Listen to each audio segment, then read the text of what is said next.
Good evening, everyone. It is 5 o'clock. Here we go again.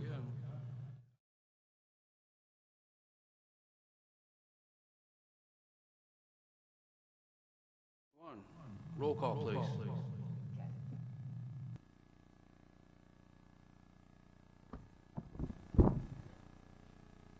Kathy Leaf, Present. Kara Koch, present. Dave Osnes, Scotty Yard, Present. Greg Telejohn, Present. Paulette Anderson, Present. Deb Lindeman, Natasha Ward, Present. Paul McGinnis. Present. We always obviously have a quorum, and thank you, everyone, for being with us tonight. Everyone has had a chance to see the minutes. Are there any additions or corrections? Seeing and hearing none, those will stand as written. We'll move into public comment. Carol?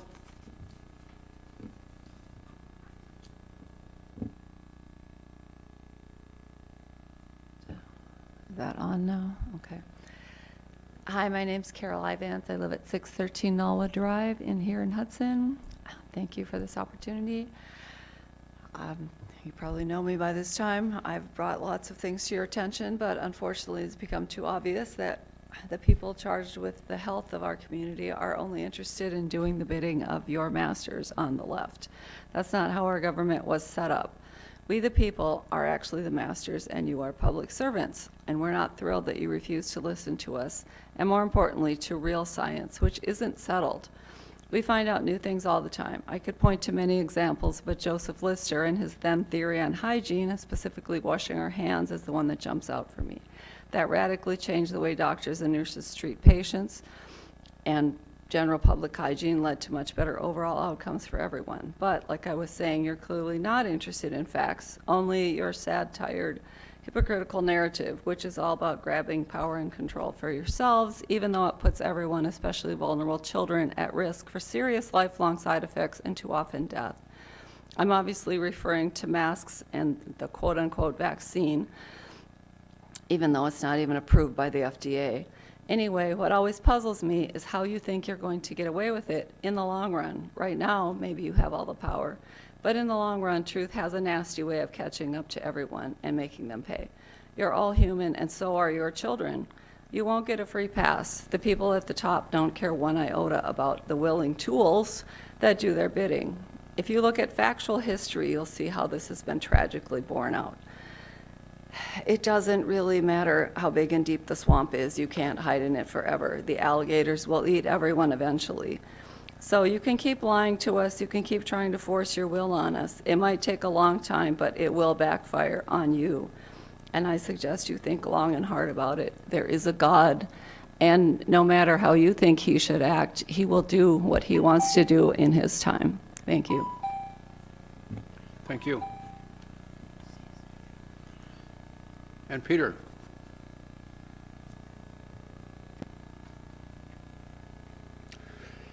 In the morning, thanks for listening. My name is Peter Reich, resident of the county for nearly 30 years. I live out on Trout Brook. I'm here to request all the county reports and statistics of cases, vaccinated or unvaccinated, include full counts and detail out breakthroughs in all outcomes. Let's see what our decisions, creativity, and caring bring us. I've been in the health industry for the past 20 years, but I'm a tech guy. In my role, I listen to others, learn, and even challenge conventions in order to either understand, learn, or develop new things. I've had sinus issues for the past 35 years. A general practitioner in Hudson once prescribed for me a cocktail. The meds were higher than the FDA's recommended, but I trusted the doctor. The cocktail wasn't something read on the internet, Facebook, Twitter, or AOL. It was developed by his wife. I didn't die from the cocktail. It didn't fix my sinuses either. It did lead to a discovery of a brain tumor, but I still have issues with my sinuses. The story is relevant today. We're seeing our medical community quit being creative. If a medication isn't blessed by the feds, they do nothing. They have stopped learning. I previously asked this group over Zoom what you're doing to serve the county with prophylactics and therapeutics. I've yet to see any action on the board beyond an FAQ, dashboard, mask mandates,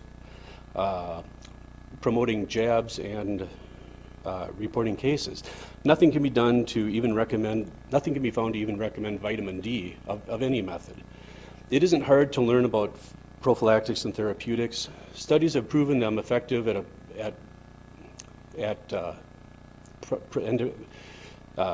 sorry about this.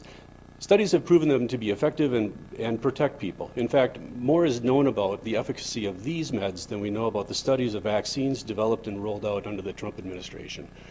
Now the feds are blocking the collection of efficacy and effects of the vaccines. This is wrong. This isn't science.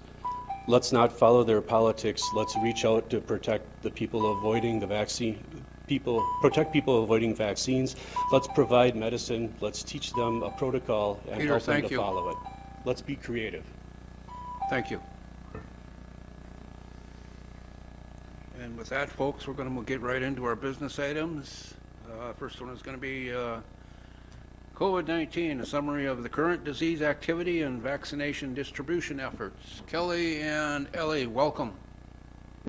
Thank you. Welcome for having us. Thank you so much. I'll just wait till the presentation gets loaded.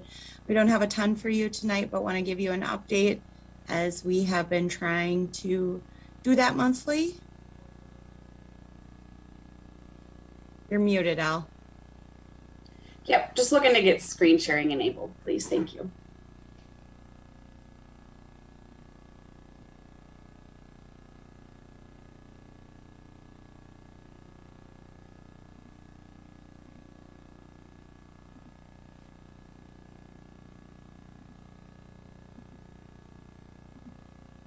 Well, I can start while you keep getting that presentation loaded. So I'm just going to give you, Ellie will talk to you about cases, vaccine rates, and where we are at with those, as well as some other things. And I'm just going to give a high-level summary of kind of where we are in our continued response, plus getting back to recovery and doing public health programming pre-COVID. And then Ellie will talk about the Delta variant as well as numbers. And then we do want to remind the board and listeners about other work that public health engages in, like Healthier Together. And we have just a quick update on that. So where we are today with response and recovery, and Ellie will give you details about where our case averages are. We have absolutely dropped in case averages and the 7-day average of cases per day. In the recent week, our cases have slightly increased a bit, and Ellie can give you more information on that. However, I think it was reported this week, and I don't have the source, but the United States as a whole have seen cases increase. Not anything to like where we were at last November or even in April and May of this year. So that's very good, very, very important. So some of the things that we continue to do as we look into fall, we are still meeting with our schools regularly. Schools are back to school planning and getting their plans in place as all the different array of options that they had last year with COVID and the rise in cases as far as virtual goes. So we still are meeting with schools weekly to really help them with any recommendations that DHS or CDC has put forth. And we're talking through what that means and what that looks like. We have designed, help them with a toolkit that gives information related to signs and symptoms and what to do if you have symptomatic kids, as well as just different letters and things that they can use pick and take what they want from that toolkit. This is not a mandate that we're putting on our schools. We're just trying to be good partners, because this is what we do in public health, is to assure the health and wellness of our residents. So that's one of the things, definitely that's probably priority this summer for us. We also continue to meet with infection prevention the infection preventionist from Pierce and St. Croix County Clinics and Hospitals. We meet every week with them. That group is led by Pierce County. So the infection prevention people continue. We're continuing to have discussions as it relates to testing and positive cases and case definitions, reinfections, breakthrough infections, which Ellie will talk a little bit later about. The one thing I really do want to address today is to express thanks and gratitude for the county and this board specifically, your support in allowing us to ramp up our staffing through this response. When we were at our highest cases, we were able to hire LTEs to help us with contact tracing and with all the required things that we needed to meet as a local health department related to contact tracing, notification of positive cases, and then follow-up. We have, with the decrease in cases, we have been able to put LTE status and our agreements with our LTEs right now. We have less than 5 LTEs working for us, which is good for our budget. It's good for our regular staff because they are getting back to pre-COVID work and getting involved back in programs that public health do when we are not in a pandemic, which is great. That is about all I have as far as high-level overview of kind of where we are at. The recovery phase, like I said, we're moving into that, but I think we know that as fall comes and schools congregate, kids are congregating. We know Ellie will speak about the Delta variant. We may, we brace ourselves for increases. Again, we are all praying that it is nothing like we saw obviously last fall or even late spring, but preparing and have plans in place on how we can staff up if our cases become out of control again. So thought that was important for you guys to know that we are planning for that. All right, Ellie. Thanks, Kelly. All right, so moving right into COVID cases currently in St. Croix County and across the state as a whole. As Kelly said, our current 7-day average of daily cases into the county, we're seeing about 3 a day on average. That has risen slightly where we were hitting about 2. We did go up to 4, dropped back down.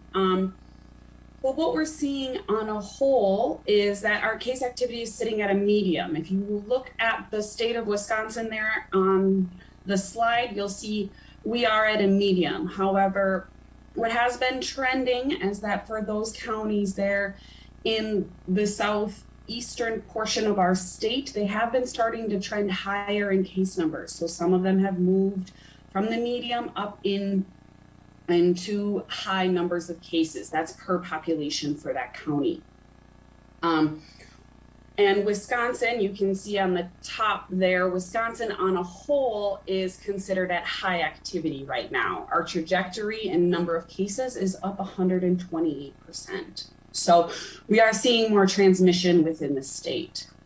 In St. Croix County, if you look at the graph there of the St. Croix County cases by age group, we can see in May, we obviously had many more cases than we experienced in June or that we are experiencing in July.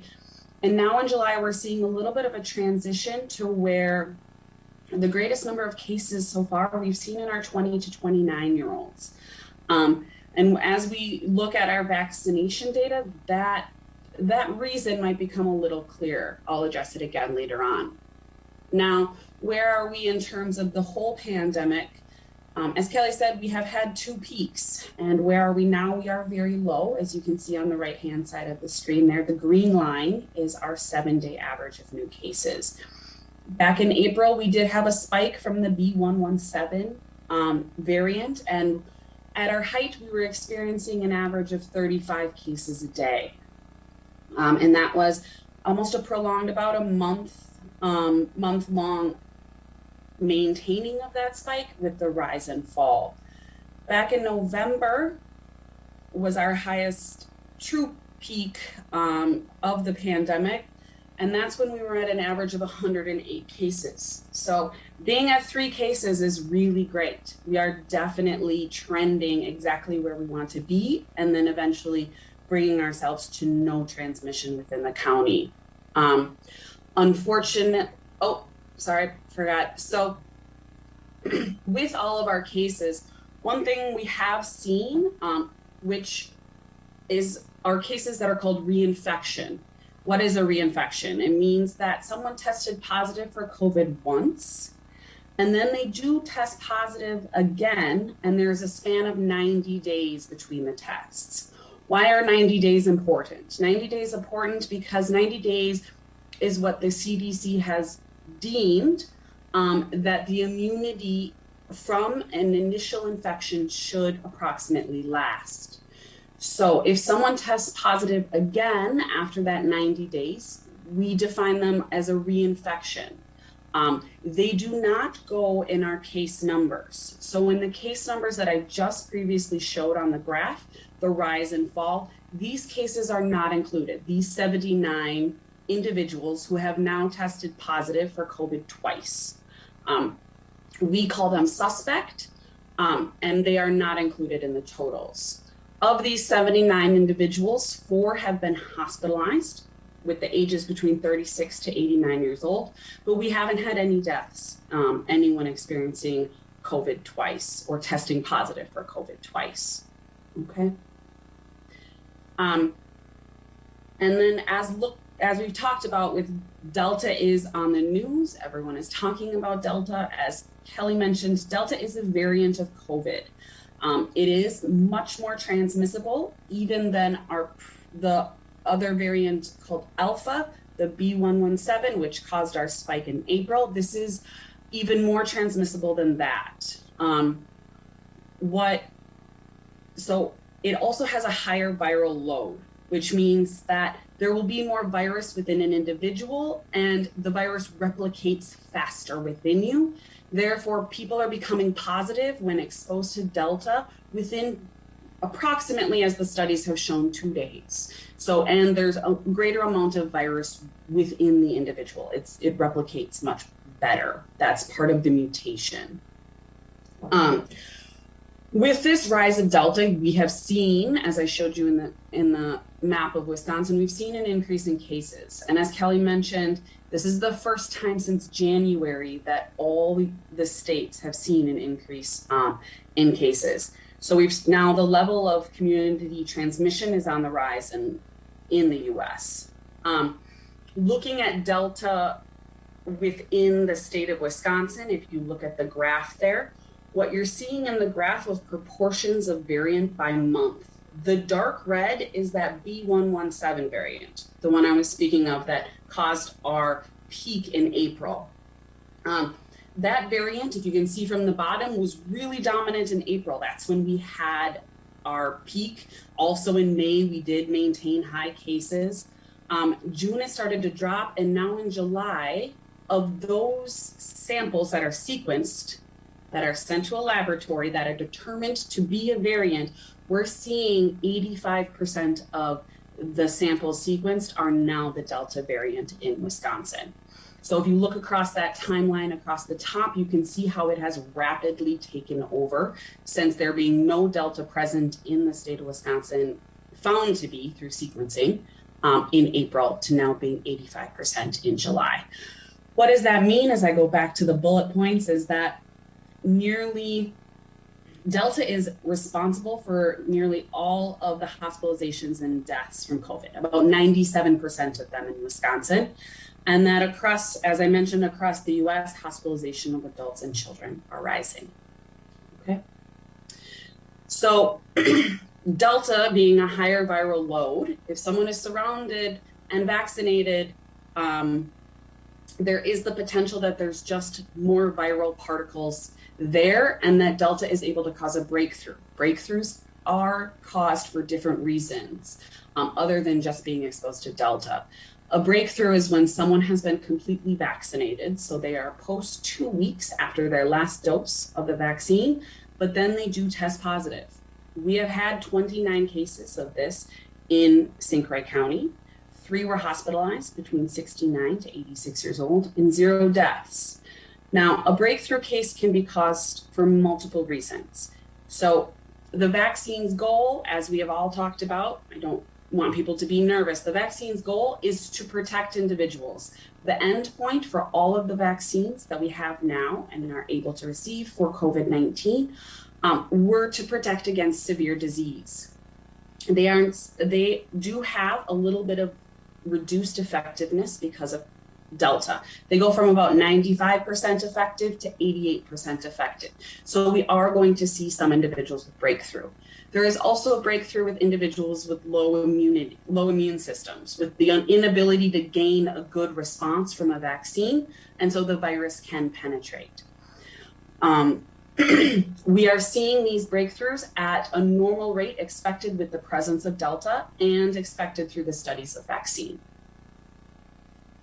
Now, in terms of vaccinations, the vaccines in St. Croix County, we continually see a slow increment of in numbers for our vaccinated population. It's very exciting that now 50% of St. Croix County residents currently have at least 1 dose of the vaccine. 48% have completed that series and are on their way to being fully vaccinated. We are seeing the greatest increases and most encouraging in our population that has had the shortest amount of time to be vaccinated as our youth population, but we're already up to 43% of our 16 to 17-year-olds have had 1 dose, where almost 50% of our 18 to 24 have had a dose, and 31% of the 12 to 15. Those numbers do continually go up. They're shared on the dashboard if you'd like to keep track. But what I want to point out is we saw those high case numbers in the 29 roughly area, and as you can see, our 25 to 34s actually have a lower percentage vaccinated than our 18 to 24-year-olds. So it is not surprising with Delta being present in the States that Delta is going to find anyone who's unvaccinated. Due to its high transmissibility, it has mutated enough to be able to create clusters of unvaccinated. We're already seeing this in YMCA camps. We're seeing this in the South. We've seen high levels of hospitalizations and case rates just go off the charts in those states that have lower levels of vaccination.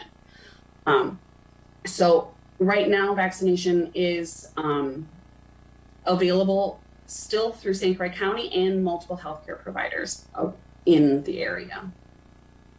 Are there any questions on COVID? Anyone with questions, comments? Dr. McGinnis.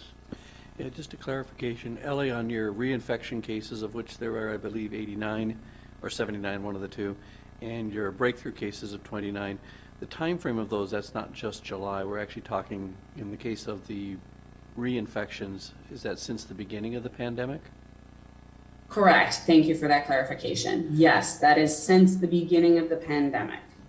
And in terms of the breakthrough cases, which are the cases that occur after somebody has been fully vaccinated, those have occurred since the completion of full vaccination at the end of December, mid-January would be where that time frame started. So it's over that several month time frame, not just in this month. Correct. Thank you, Dr. McGinnis. Anyone else have a comment or question? Kelly and Ellie, we thank you for all your great work. Bob, you and I had a conversation here a little over a week ago, and I will pass it on to you young ladies as well. While in Madison, I had the opportunity to talk with Secretary Timberlake and her staff and a number of other folks.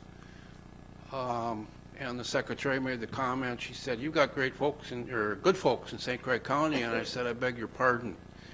We've got great folks in St. Croix County. They're the best of the best." We can't begin to thank each and every one of you, all the volunteers and our LTE folks that have helped you guys out and have helped each and every one of us out as county residents. Our hats are off to everybody. Thank you very, very much. Thank you. I did just want to quickly mention, thank you, Chair Osnes. I did just want to quickly mention, one of the things that we do in public health when we're not in a pandemic is really look at our community health needs assessment through the work that our coalition Healthier Together does. So this board I know some of you are familiar with our Healthier Together coalition, and some might not be as versed, but every 3 years we do a community health needs assessment that is designed. The community health needs assessment is designed off of models that are used nationwide, and we work together with Pierce County Public Health, as well as our hospital clinic partners, the St. Croix Valley United Way, and many, many other partners that come together to really address the community's top health issues. So we are approaching the next community health needs assessment. So we'll identify the top health issues within the 2 counties. And this is really where your voice can be heard. We are just finalizing our survey that we disseminate out to community. And we want as many community partners as well as individuals in our communities to respond to this survey. So those will be published shortly. And I don't have an exact timeline, but we have finalized the community health needs assessment survey portion, and we will work through our channels with our administration office. So it's widely distributed electronically as well as hard copy paper that will be publicized at various locations if you don't have access to computer or technology to take the survey on link. Right now, our 2 top health priorities are substance use disorders as well as mental health of our communities. And those were identified in 2019, right kind of about 6 months before the pandemic really started. So still a lot of work to do in those areas.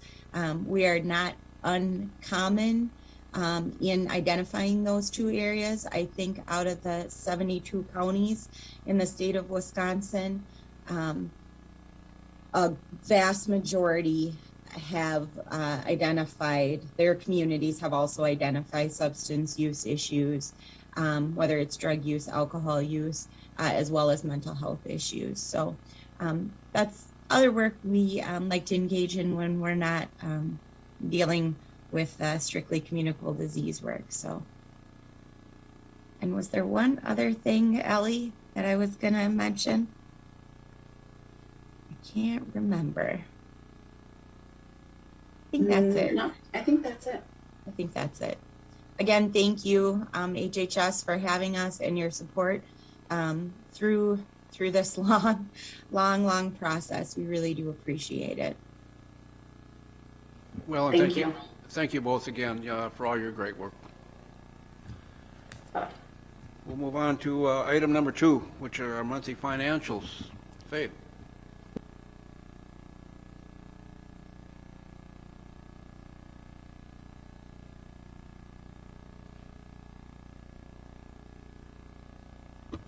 Okay, we're going to try this up here so I can read the screen as I present.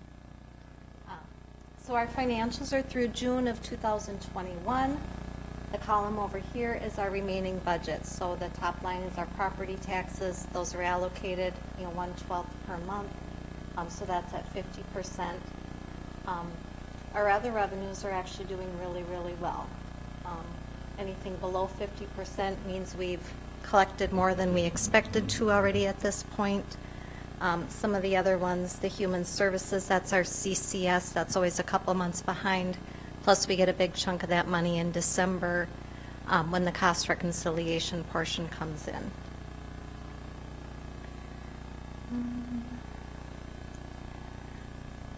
Overall, the expenses are tracking where we want. Our purchase services are up higher June of this year than they were June of last year, and I'll get to that a little bit more when I get to behavioral health. I did mention that last month we've had some high-cost placements for some of our emergency detentions.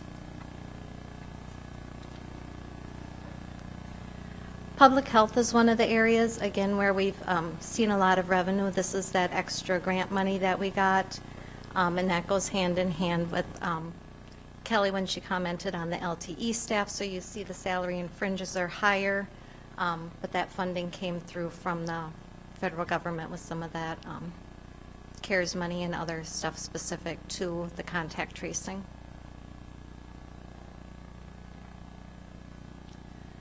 One area that we are doing well in is our local revenues and behavioral health.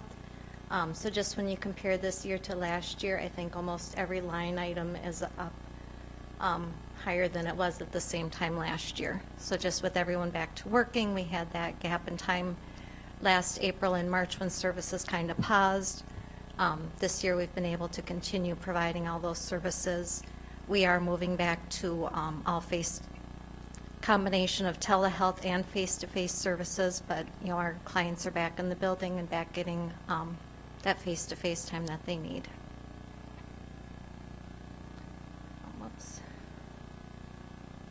So purchase services, you can see here it's at $740,000.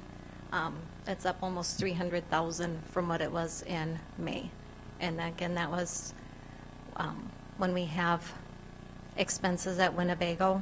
They take their money from us right off the bat. As they collect some of it, they give it back to us, but most of these are uninsured, and we're just meeting the needs that they have at that time.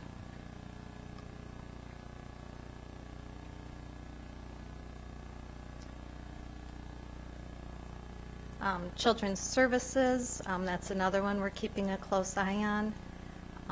When we get to the trend at the end, they're staying pretty consistent. They are a little bit higher than they were last year at this time, but they are actually trending down in their expenses.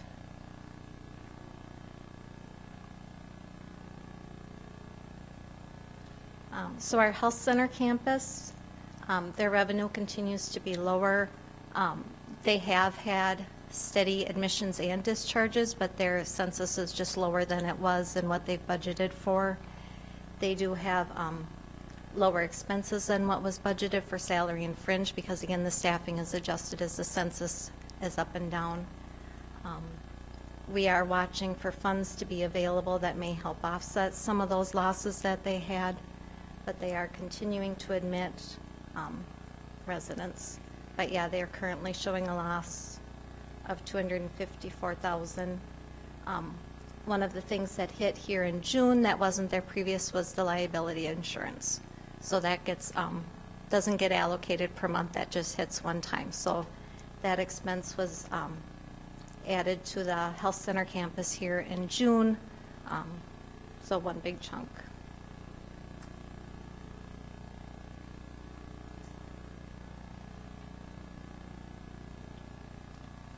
Here's the trend from that purchase services that I was mentioning. So here you can see where behavioral health is the blue line. That took that big jump here in May but paid in June.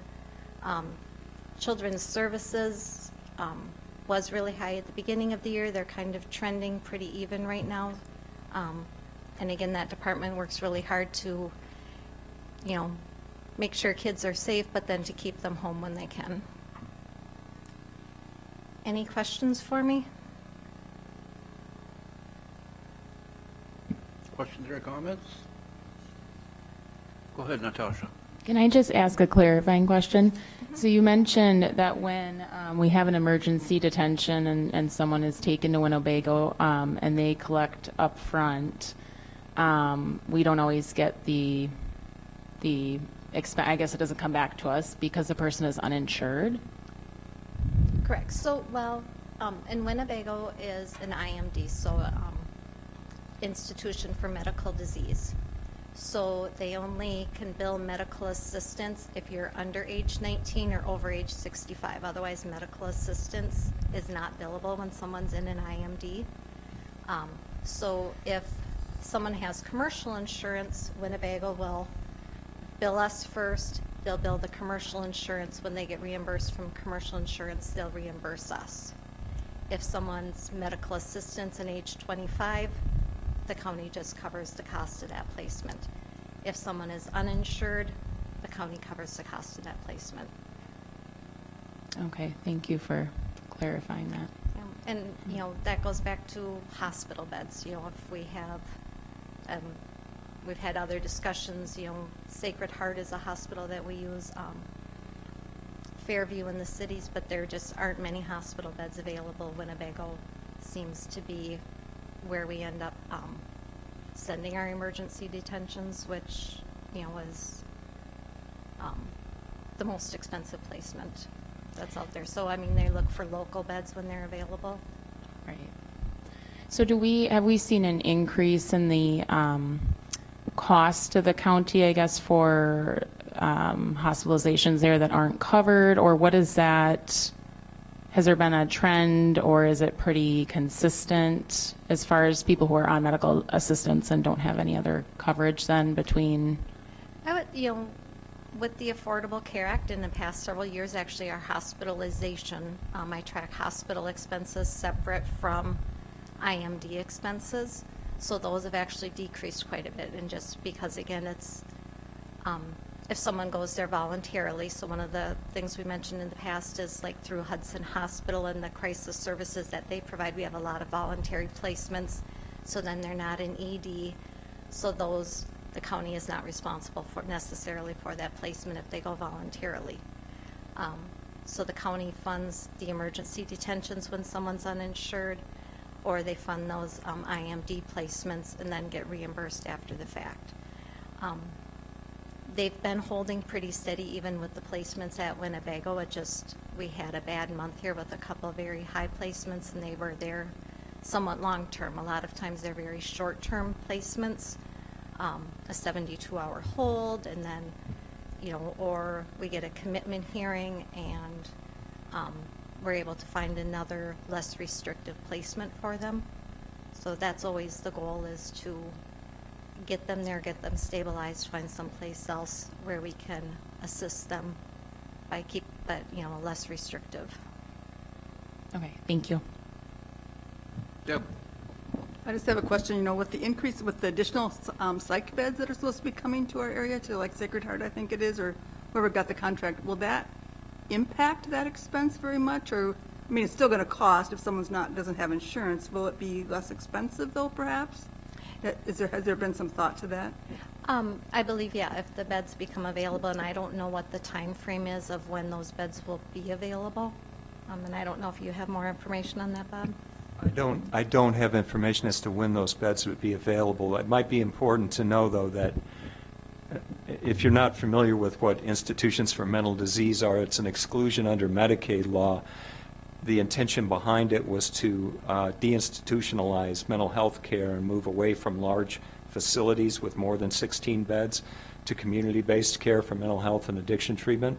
So it's classified, very generally speaking, as in a residential facility with 16 or more than 16 beds. That's and it can there's different campus definitions as well, but that's the thing that prevents Medicaid dollars from being spent on those particular facilities. So if these new psychiatric facilities that are being developed, logically you would want to develop one that was 16 beds or less if you could do it, if the economy of scale was sufficient to collect Medicaid for those psychiatric services. Just quickly, I don't mean to go off topic too much, but there was a recent move in Wisconsin to allow Medicaid dollars to be used for residential substance use disorder treatment. My understanding is that there was a federal waiver that was a mechanism for using Medicaid dollars to pay for residential substance use disorder treatment in IMD settings, but it doesn't apply to all IMD settings. So just to confuse you further, But as part of the challenge is not just the beds, but what kind of facility it is as far as using Medicaid dollars for payment.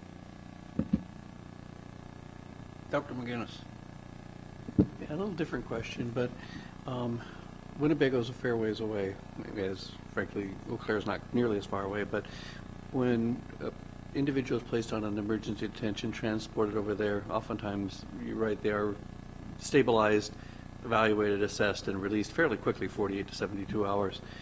Is there provisions made for them to be able to return back to St. Croix County? Does the county pay for that transportation? How is it? We're certainly paying for the process of transporting them over and taking those folks out of availability to do other things that are important in our county. But how do we get those folks back? Because a lot of these times these people just simply don't have much in the way of resources. Yep.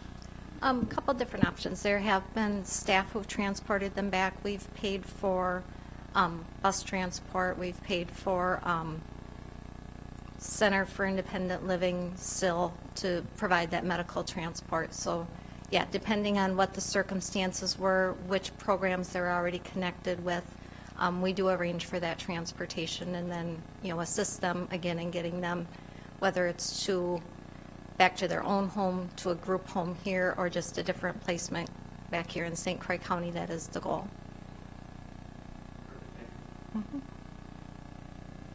Anyone else? All right. Thank you, young lady. And we'll move on to our last item. It's our HHS Director's Report. Bob.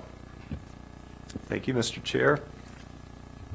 Well, that was a good lead-in, I think, to what I wanted to highlight in this director's report. Just to give a quick summary of how I tried to structure this. The first page that you'll see is really some of the initiatives that speak to the cost drivers that Faye was referencing for us, and also a philosophical direction of where we want to go. The following pages on the director's report are really division updates for things that I thought you might all want to be aware of for each division. And I'll walk through some of the highlights of those. But I was going to spend a few minutes initially talking about this first page in your report. I think you all have a copy in your packet, so I would just reference that heading of current efforts to address health needs and cost drivers. What I'm trying to point out with some examples on this page in those bullet points is that we recognize, as a department, we recognize the need to reduce those crisis events, those services that are deep end or result from after somebody's already become very sick and needs help. We recognize those are the areas where there's a lack of resources and they're the highest cost, and the outcomes are often not very good for that population. So our intention, as is with most states and with most counties, I think, around the country, is to move upstream of those situations where we're providing support, where we're providing assistance to people to build upon their own resiliency and to build upon their own strengths and to focus on wellness earlier in the process so that people don't get to that point in their illness, whatever that illness is or that set of circumstances is that leads to crisis care or leads to some sort of placement in a out-of-state or residential setting, which often happens, or does happen, I should say, with sometimes children with complex health needs. So our overall intention is to look at our department, look at the various divisions we have, and say how can those divisions work more in concert to address some of these social determinants of health, some of these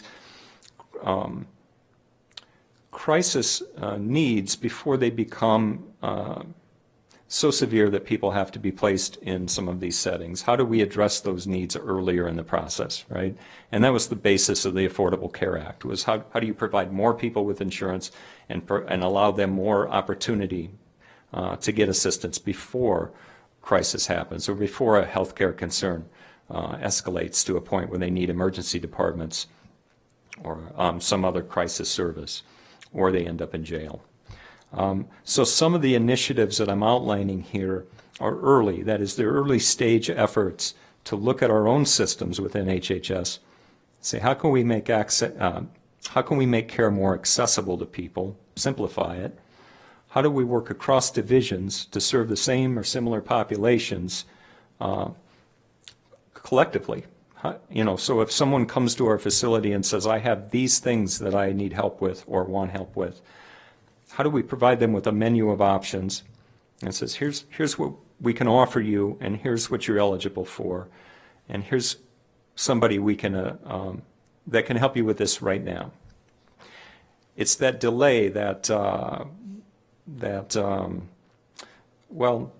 bureaucracy, and it's that fragmented regulatory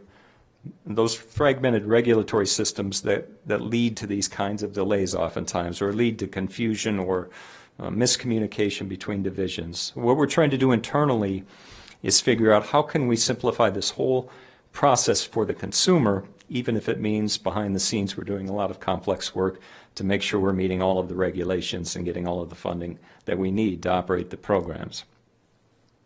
The efforts here are things like, and these are just examples, are things like the fact that we're excited to work with the new Justice Services Department to see how we can collaborate differently with justice-involved clients who oftentimes don't have Medicaid available to them, or it's interrupted because of jail or some other or prison or whatever the case may be, but to look more holistically at that population and say, how do we prevent them from falling back into a situation where they either go to jail or emergency departments or residential placements.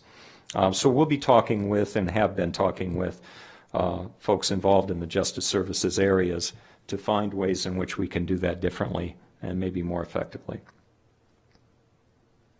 We've started a work group just recently that includes Children's Services, CCS, the Behavioral Health Division, and Public Health, where we're looking at a specific population of women and pregnant women who may have substance use disorder or mental health needs.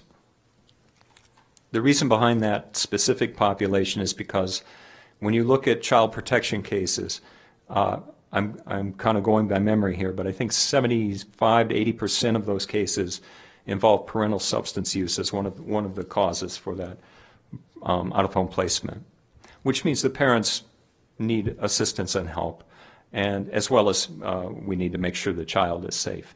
But I think we can do that more effectively if we look at these 4 divisions to begin with and say, what services do we already provide for women with kids, or even dads with kids, if we can piece together resources for that, where we can treat these families earlier in the process of child protection involvement, so that we can defer or prevent them from falling into the child protection services, opening them in cases in child protection services, and instead try and treat the family prior to it getting to that point where they need that kind of involvement. In many cases anyway. I know in some cases that's not possible. And treat the parents' addiction needs, treat their mental health needs, and treat the family more holistically. So the idea here is to maintain family unity and keep the family together if possible, and to treat the needs of the parents so that they can support the children differently and better, and have better outcomes for the family as a whole. And I put my glasses back on. Again, we're looking at strategies to streamline the intake process to make it more consumer friendly. When people walk in, like I said, they can sort of tell us what's wrong, and we offer them a menu of options for them to choose from, and then we see what they're eligible for and help them. At that point on, they become our responsibility to assist them. There's some mechanisms that would help us with that. One was Medicaid expansion, which is no longer an option. The other is to look at how we can take advantage of other funding opportunities that are available to us. Towards that end, I've been in conversations with County Administrator Witt around potential funding for some efforts along those lines of where we can target our service delivery to populations that currently don't have a funding source or currently are, for whatever reason, not eligible for some of our services for residency or other reasons. So we're trying to take advantage of whatever funding mechanisms are available that might not traditionally have been there for us in the past. I think I kind of skipped to the next bullet point on that talking point, but let me just move down here and try and wrap up this part of it soon. Let's see. The other big piece that that there's a need for, as was mentioned earlier, there's a lack of residential kinds or psychiatric or residential kinds of crisis services locally, so that we don't have to send people far away to get assessed and get their needs met, like in Winnebago, for example. But one of the areas where we think there's room to move here is around development of a withdrawal management service, which is like traditionally known as a detox service. But withdrawal management is actually a level of care within ASAM, and ASAM is the American Society of Addiction Medicine, placement criteria. It's a level of care within that treats not just addiction, acute intoxication, withdrawal, but it also treats mental health disorders, and it helps connect people to longer-term services like outpatient treatment, residential treatment, peer recovery support, etc. A lot of, and again, I'm guessing on the percentage here, but I'll just say a high percentage of people involved in the criminal justice system have addiction and mental health needs. That's part of the reason oftentimes that they're involved in the criminal justice system. So if we had, through working with community partners, if we had a way to treat this population locally for acute intoxication, withdrawal, and co-occurring disorders, and provide additional support through HHS in the form of care coordination, case management, counseling, and referral, I think we could develop a model locally where law enforcement would have an option to bring people to that kind of a facility or service, as opposed to an emergency department or someplace that's far away in terms of geography. I think there's potential there. The state's interested in developing something along these lines. I have a background in doing this kind of work, so I have some sense of what's involved with that. But we're interested in moving that direction for that, again, that specific population, because it directly, if done well, would impact some of these cost drivers that you see in our budget that go up and down, but mostly up. And that won't get better with more beds. It won't get better with more facilities. That's needed, don't get me wrong. But the problem itself will not improve until we start to devise strategies that are targeting those populations that are specifically not getting what they need in order to prevent them from going into crisis. I hope that makes sense. But the overall focus for us is to use population-level health data. So we're trying to use actual data to show there is a need or a perceived need in a particular population in a particular community, and then targeting our resources towards that and our intervention efforts towards that. Keeping in mind the local cultures, the kinds of things in our different communities that would impact development of such services, and how do we tailor them to meet the individual community needs? How do we reach out to other cultures? How do we reach out to people that we're not currently seeing because they don't come to us due to what we currently offer them? If we're offering something that someone doesn't want, they're not going to come see us, and therefore we don't see them in our numbers. So there are populations we're not reaching. There are populations we aren't serving well because of funding or other reasons, and I think our interest is in quantifying that in data and then developing interventions through program development strategies and evaluation that help us get to those groups that are most in need, most vulnerable in our communities. So I don't mean to go on and on, but this is the kind of thing I like to talk about. So I'll take questions, of course, afterwards if I wasn't clear about something. I would just move on quickly to the division updates, not too quickly because they're important. I broke them out by division so you can see the bullet points for updates that the division administrators thought you would like to know or should know. I know we've had a chance to talk with public health already a little bit today, so I won't go into great detail there. I would just clarify some of the funding that we received to respond to COVID-19 was through what's called an epidemiology and lab capacity grant through the state. That grant is, I think it's about $600,000 left in that grant. It's through September of next year, September of 2022, that we can use that money. So when Kelly talked about ramping up, if we need to, ramping up in terms of contact tracing or disease investigation, we do have the ability to look at hiring additional LTEs or rehiring LTEs, limited term employees, to help us with that so our staff is not overwhelmed again as they were initially in the pandemic. Rhonda put some bullet points in there for economic support. I skipped them by accident. There are some good points in here about the fact that, I'll just mention one here, but the healthcare and caretaker supplement can't be terminated until the COVID-19 emergency expires, if I'm reading that correctly, which or unless somebody moves out of state or voluntarily disenrolls from them. There are some benefits that are coming, as I understand it, some benefits for folks that are possibly going to change, having been through the worst of the COVID-19, well, the worst so far of the COVID-19 pandemic, and other benefits that will kind of remain as a support for the time being. I didn't explain that very well. Thankfully, Rhonda wrote it down in the bullet points, so you can review that yourself.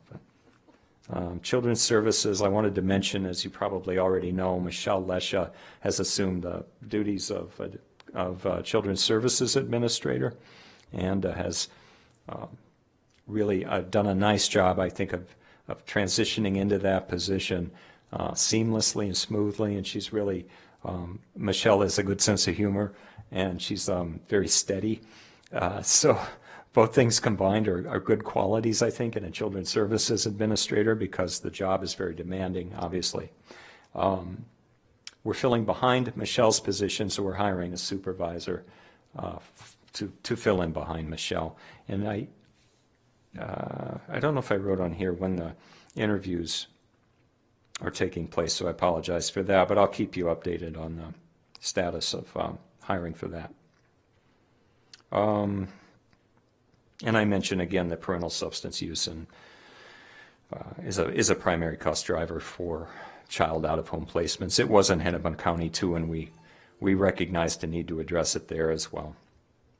I think it's fairly common statewide. There is a push right now from human services directors around the state to pressure DHS into taking more of a leadership role in devising strategies for kids with complex health needs.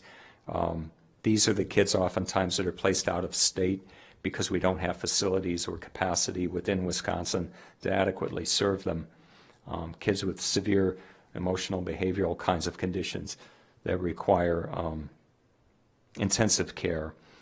There's movement now to offer solutions from the directors around the state to offer solutions to the state, potential solutions, so that they can start to take more of a, like I said, a leadership role in moving this in a direction of providing adequate funding and or development of services to meet those needs of those particular kids.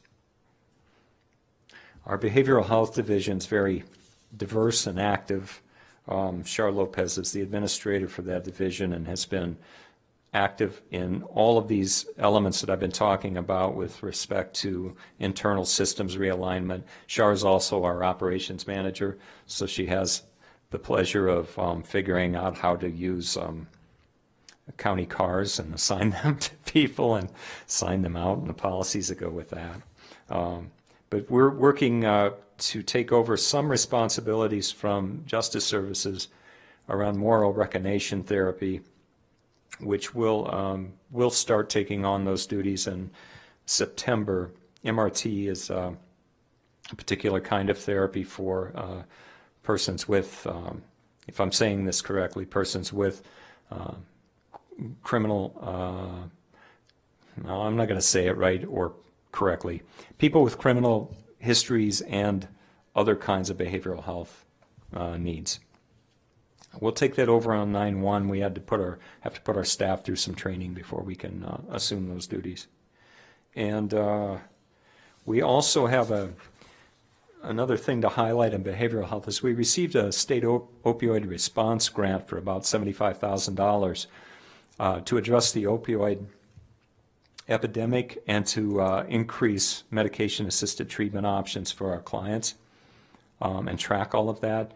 That was a grant that was awarded back in the spring, but we only received the contract about 2 weeks ago, and it was only through September of this year.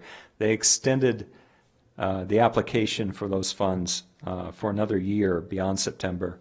That Kristen Depre is working on that grant application. So hopefully we'll get funding to continue this effort for the next, through September of 2022. Again, that is really helpful in building partnerships with local hospitals and Suboxone providers to develop a stronger MAT presence or medication-assisted treatment presence for people with opioid use disorder, but it's also money that we can use towards substance use disorder treatment, peer recovery specialists, potentially other areas of substance use disorder, and it's not, including stimulants, that's not just limited to opioid use. So I'm glad that Wisconsin did that, and it's starting to look more broadly at a condition rather than a specific drug as a way to treat this. All right, and we are interested in looking at mechanisms for how to help law enforcement, the Sheriff's Department with crisis response to mental health and addiction crises. We're talking with the sheriff, with Chief Deputy Borgschatz, is that her title, I believe, and meeting with Hennepin County on the end of this month to look at their urgent care for behavioral health that I was a part of helping to develop and see what kinds of ideas we can steal from them and apply here locally. As I was talking before the board meeting, we have the desire to build locally urgent care response systems. We want to, I think, be thoughtful about that and strategic about it. So while we're moving in this direction, we want to collect data along the way and keep in mind our local community needs and not try and take something from another place and just implement it here and assume it'll work. So we're also trying not to drag our feet on it too much, so we're moving forward, but in a thoughtful way, I think. I want to move to the ADRC. We're reopening 2 senior nutrition sites this month, and then one on August 2nd in River Falls. That's listed on here. The other thing I would mention is the 6 senior centers will be opening later this month and in early August or early September. But it's nice to move back to that level of engagement and provide seniors with those opportunities to get together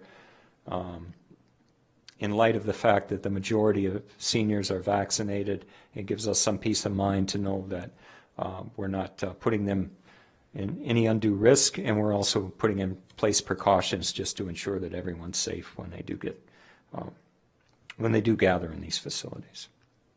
For administration, we had our HHS staff picnic today. Colleen Linder did a fabulous job organizing and managing that. So we had our staff, I don't know how many people, but I would say 75, 100 people, maybe.